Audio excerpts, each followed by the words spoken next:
Hello students, Jai Shri Swaminarayan. Now let's move forward. Exercise 11.1, question number 5. First of all, read this question. The area of square park is the same as of rectangular park. The area of square park is same as the area of rectangular park if the side of the square park is 60 meter and length of the rectangular park is 90 meter.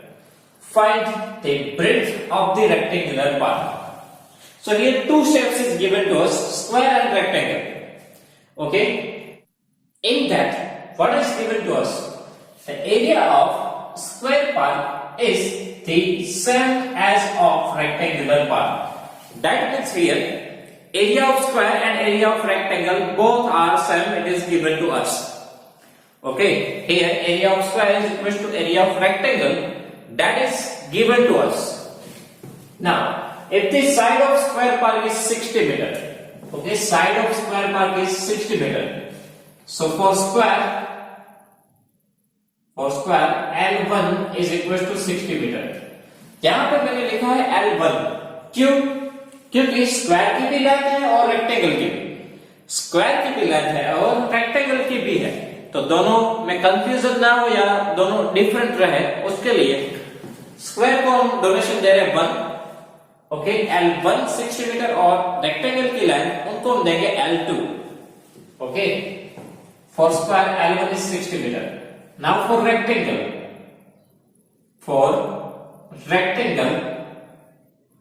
length L2 is equal to, now length of rectangular park is 90 meter. Okay, find the breadth of rectangle. We need to find breadth of rectangle. Okay, length of square 60 meter, length of rectangle 90 meter. We need to find breadth of rectangle. Okay, and what is given to us? Area of square is same area of rectangular park. So we can write area of square is equal to area of rectangle. Okay, दोनों का area same दिया तो हम लिख सकते हैं area of square is equal to area of rectangle. Okay, now what is the formula of area of square? What is the formula of area of square? L multiply L. Okay, L multiply L, but हमें इनको दिया है L1, so L1 multiply L1. And what is the area of rectangle? Length multiply breadth. Length multiply breadth. Length को हमने दिया है L2. Breadth तो एक ही है तो उसको हमने only B ही लिखा है. Okay, now values put करो, so यहाँ से हम find कर सकते हैं breadth B. So L1 square की length वो है 60, so 60 multiply 60 is equal to L2, that is 90 multiply B. We need to find the value of breadth B. Now for finding out the value of breadth B, transfer this 90 to the left hand side. Transfer this 90 to the left hand side. So here we have 60 multiply 60, and if we transfer this 90 to the left hand side, it goes to the denominator. Okay, यहाँ पे 90 multiply में है, सामने जाएंगे तो divide में. Okay, now this 0 0 cut, 9, that means 3 3s are 9, right? We can cut this, 3 2s are 6 and 20 3s are 60, so 3 3 cut. Okay, first of all 0 0 cancel, 9 that means 3 3s are, so 3 2s are 6, तो 2 के साथ cut हुए. Now इनको हम लिख सकते हैं 20 3s are, so 3 3 cut. So breadth B क्या बचा ऊपर? 20 मल्टीप्लाई 2, ऊपर क्या बचा? 20 बचा और एक 2 बचा, so 20 multiply 2. So breadth B is equal to 40. 20 into 2 40, and unit that is given to us meter, so 40 meter. This is the final answer. Okay students, so this thing is given to us. Area of square is equal to the area of rectangle. Area of square L1 multiply L1, area of rectangle L into B, so L2 into B. Put the value of L1 and L2 and find out the breadth B. For that, transfer this 90 to the left hand side. So it goes to the denominator. From that we can find the breadth B. Okay. Now next is question number 6. Here a wire is in the shape of a rectangle. A wire is in the shape of rectangle. Its length is 40 centimeter and breadth is 22 centimeter. If the same wire is rebent in the shape of square, what will be the measure of each side? What will be the measure of each side? Also find which shape encloses more area. Which shape encloses more area? यहाँ पे भी दो shape दिए हैं, square and rectangle. एक wire है जो rectangle shape में है।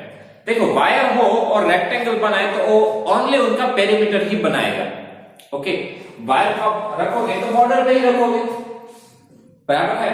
तो वायर रेक्टेंगल के लिए क्या फॉर्म करेगा? पेरीमीटर फॉर्म करेगा, राइट। वायर को आप रेक्टेंगुलर बनाओगे तो अंदर तो वायर रहने वाला नहीं है। वायर कहां पे रहेगा? Only boundary, right. अब वायर से रेक्टेंगल बनाओगे तो वायर कहां पे रहेगा? ओनली बाउंड्री पे। बाउंड्री पे रहेगा यानी कि वो उसका क्या है? पेरीमीटर। यानी कि पेरीमीटर ऑफ रेक्टेंगल और लेंथ ऑफ वायर के साथ इक्वल होगा, राइट। पहले वायर होगा जिसकी कोई लेंथ होगी, वही वायर को आप क्या बना रहे हो? रेक्टेंगल। तो वायर जो था स्ट्रेट वो किस में कन्वर्ट हो गया? रेक्टेंगल में। और रेक्टेंगल के लिए वो वायर ने क्या फॉर्म किया? पेरीमीटर। सो ओरिजिनल जो लेंथ थी वो लेंथ और रेक्टेंगल का पेरीमीटर दोनों क्या आएंगे? सेम। ओके। और दूसरा क्या दिया है कि वही वायर को अब आपको स्क्वायर बनाना है।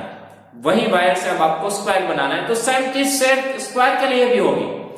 स्क्वायर के लिए भी वो वायर क्या फॉर्म करेगा? पेरीमीटर, ओनली बाउंड्री बनाएगा, राइट। तो एक ही वायर है, उससे रेक्टेंगल बना है और उसी वायर से स्क्वायर बना है।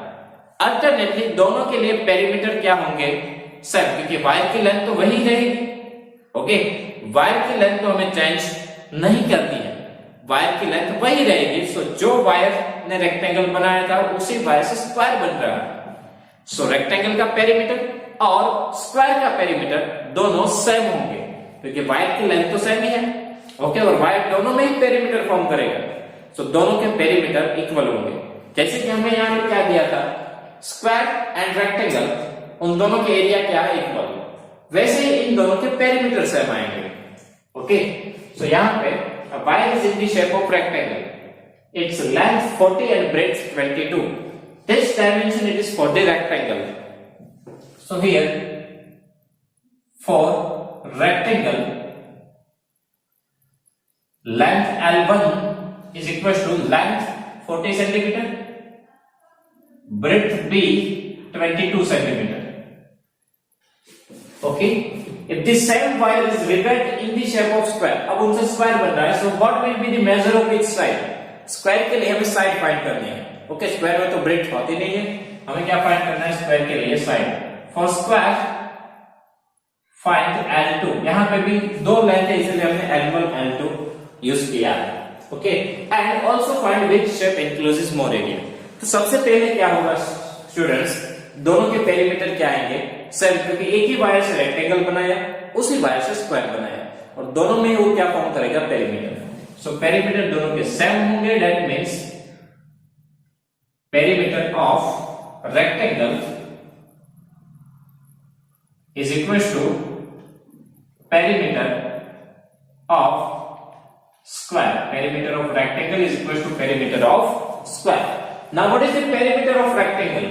What is the formula? 2 in bracket L plus B. Okay, here L1 and B1. What is the perimeter of square? 4 multiply side, that means L1. Sorry, L2. Square के लिए L2. Now put all the values here. So 2 in bracket L1 40 plus breadth B1 22. And here 4 multiply L2. Okay, so here 2 in bracket that means multiply, bracket means multiply, 22 plus 40 62 right 40 plus 22 62 और यहां से 4 multiplication में है, यहां पे आएंगे तो कहां जाएंगे डिवाइड में, यहां से हमें मिलेगा L2, ये 4 मल्टीप्लाई में है, सामने जाएंगे तो डिवाइड में। ओके, इनको हम कट कर सकते हैं 2 2 and 62 divided by 2 31, so here L2 यानी कि length of square 31 unit centimetre. So our first measure is over. What will be the measure of each side? So each side has a measure of 31 centimeter. Okay, दोनों को perimeter same है. So perimeter of rectangle is equal to perimeter of square. So 2 in bracket L plus B is equal to 4 multiply L. इनका addition करो, 4 को यहाँ पे भेजो, जाएंगे डिवाइड में, वहां से हमें मिल जाएगी length. Okay. Now also find which shape encloses more area. कि किसका एरिया ज्यादा है, तो हम दोनों का एरिया फाइंड करेंगे और चेक करेंगे. ओके, दोनों का एरिया फाइंड करेंगे तो सबसे पहले area of rectangle, area of rectangle, what is the formula, L into B, but rectangle के लिए हमने 1 1 यूज किया, so L1 multiply B1, L1 40, B1 22. Okay, so 22 into 4 88, एक 0 है तो 0 यहां पे लग जाएगा, यहाँ पे सेंटीमीटर है सो यूनिट में आएगा सेंटीमीटर स्क्वायर, क्योंकि एरिया है तो क्या आएगा centimetre square. So area of rectangle 880 centimetre square. फिर हम फाइंड करेंगे area of square, area of square. Area of square का क्या फॉर्मूला होता है, लेंथ मल्टीप्लाई लेंथ, लेकिन स्क्वायर के लिए हमने यूज किया है 2, सो L2 multiply L2, L2 multiply L2. L2 में कितना मिला 31, सो 31 मल्टीप्लाई 31, इन दोनों का मल्टीप्लिकेशन करना है. सो 31 into 31, 0 3 1 जा 3 3 3 जा 9, 1 1 जा 1 3 1 जा 3, सो 1 6 9. सो आंसर आएगा 961 यूनिट क्या आएगा सेंटीमीटर स्क्वायर, क्योंकि ये एरिया है. So 961 centimetre square. Okay, 961 centimetre square. अब चेक करो कि किसका एरिया ज्यादा है. देखो यहाँ पे किसका एरिया ज्यादा है, स्क्वायर का, राइट. ये है 880, ये है 961, तो स्क्वायर का एरिया ज्यादा हो. So here square encloses more area than rectangle. Okay, तो स्क्वायर का एरिया ज्यादा है रेक्टेंगल से, तो दोनों के पेरीमीटर सेम है, वहां से L2 area of rectangle, area of square, किसका आंसर ज्यादा है स्क्वायर का. So square encloses more area than rectangle. Okay, so students, now if you have any doubt in these questions, so please write down in comment section, I will give you the answer. Thank you.